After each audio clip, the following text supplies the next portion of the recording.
اور ٹھوس چٹانی شکل اختیار کر لیتا ہے۔ ایسی چٹانوں کو ہم تہدار چٹانیں کہتے ہیں، رسوبی چٹانیں بھی کہتے ہیں یا ثانوی چٹانیں بھی کہتے ہیں۔ یہ اس کی ایک تصویر ہے، اس میں آپ دیکھ سکتے ہیں کہ یہ لیئرز پائی جاتی ہیں، یہ تہہ دار تہہ، یہ دیکھیں یہ لیئرز پہ ہیں، اس لیے ہم انہیں تہہ دار چٹانیں کہتے ہیں۔ یہ ایک اور اس کی تصویر ہے فراق کی، تہہ دار چٹانوں کی۔ تہہ دار چٹانوں کی جو تقسیم ہے ہم دو طرح سے کرتے ہیں، ایک اجزائے ترکیبی کے لحاظ سے، نمبر دو جائے وقوع کے لحاظ سے۔ اجزائے ترکیبی کے لحاظ سے کہ کن کن اجزاء سے وہ چٹانیں بنی ہیں، اس کی بنا پہ ان کو کلاسیفائی کرنا، ان کی درجہ بندی کرنا۔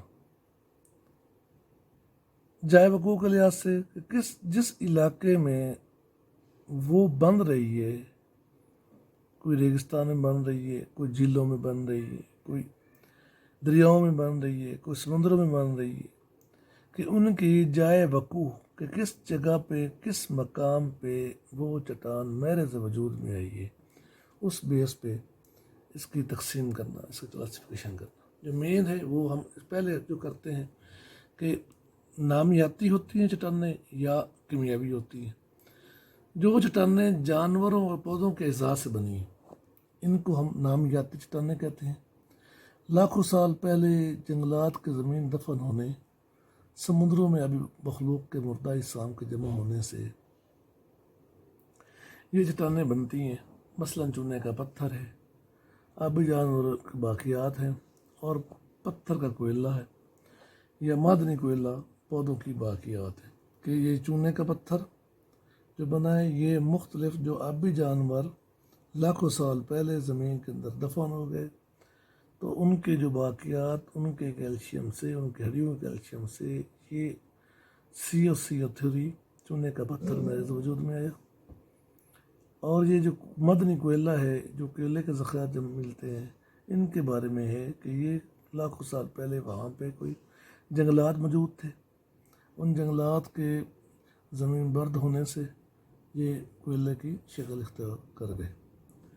نمک کی تہیں، پوٹاشیم نائٹریٹ جپسم دوسری ٹائپ ہے کہ کیمیاوی عمل سے، کہ مختلف کیمیکلز کا آپس میں پروسیس سے جو چٹانیں میرے وجود میں آتی ہیں انہیں ہم کیمیاوی چٹانیں کہتے ہیں۔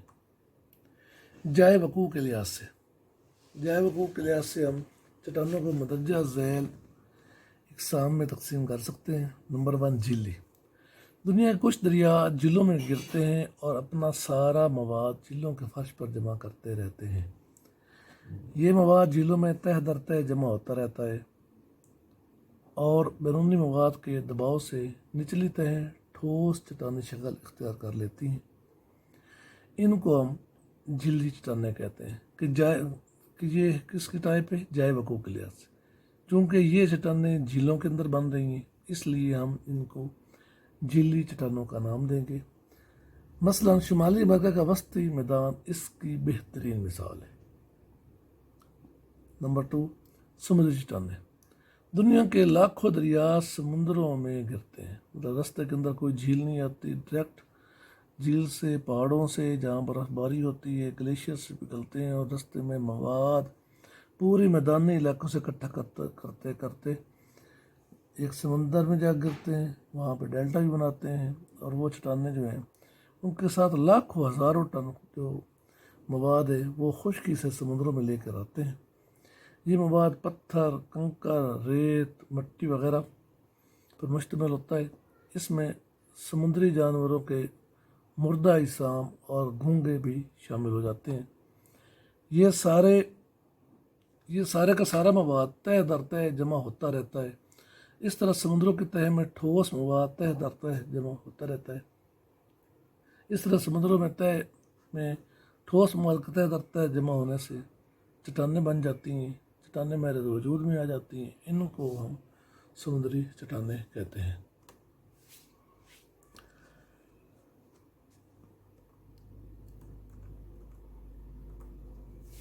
اجزائے ترکیب کے لحاظ سے پہلے ہم نے پڑھا ان کی جائے وقوع کے لحاظ سے.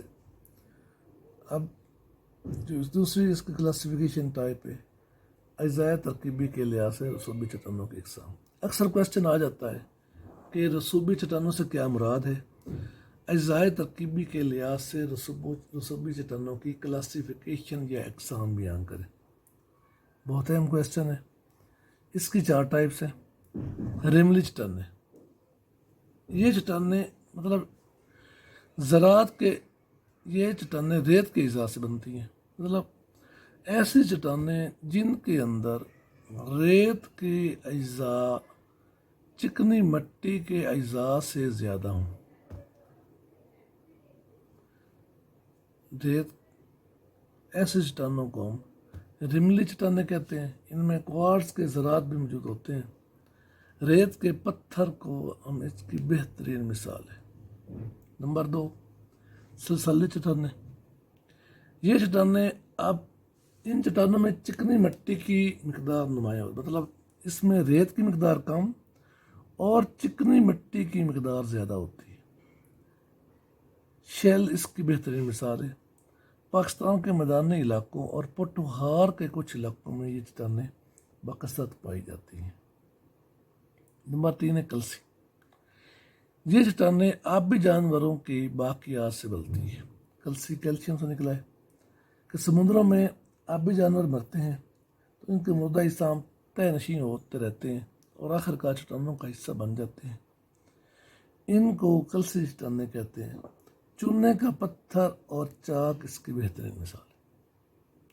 نمبر 4 ہے کاربن چٹانیں.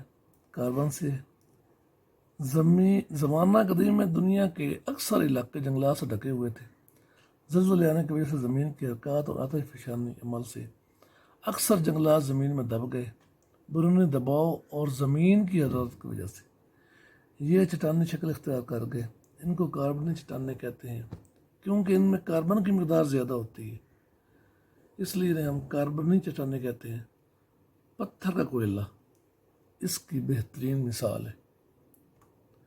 رسوبی چٹانوں کی خصوصیات کہ کن کن خوبیوں کی وجہ سے ان کو ہم متغیرہ چٹانوں اور اصلی چٹانوں سے الگ کنسیڈر کرتے ہیں. نمبر 1 یہ چٹانیں تہوں پر مشتمل ہوتی ہیں. نمبر 2 یہ اکثر پانی میں بنتی ہیں، لہذا پانی اور کیچڑ کے واضح نشانات ان پر پائے جاتے ہیں. نمبر 3 یہ چٹانیں جاذب ہوتی ہیں اور پانی کو اپنے اندر جذب کر لیتی ہیں. نمبر 4 یہ چٹانیں نسبتاً نرم ہوتی ہیں. نمبر 5 ان میں فاسلز پائے جاتے ہیں. فاسلز سے مراد ان میں جانوروں اور پودوں کے باقیات پائے جاتے ہیں. یہ تھی رسوبی چٹانوں کی خصوصیات. رسوبی چٹانوں کی خصوصیات یہ ہیں جن کی کچھ ٹائپس ہیں. سینڈ سٹون ہے، لائم سٹون، جپسم، شیل وغیرہ، یہ اس کی اقسام تھی. آج کا لیکچر مکمل ہوا. راکس کا چیپٹر مکمل ہو گیا. انشاءاللہ نیکسٹ ٹائم کسی اور چیپٹر کے ساتھ حاضر ہوں گے. اللہ حافظ.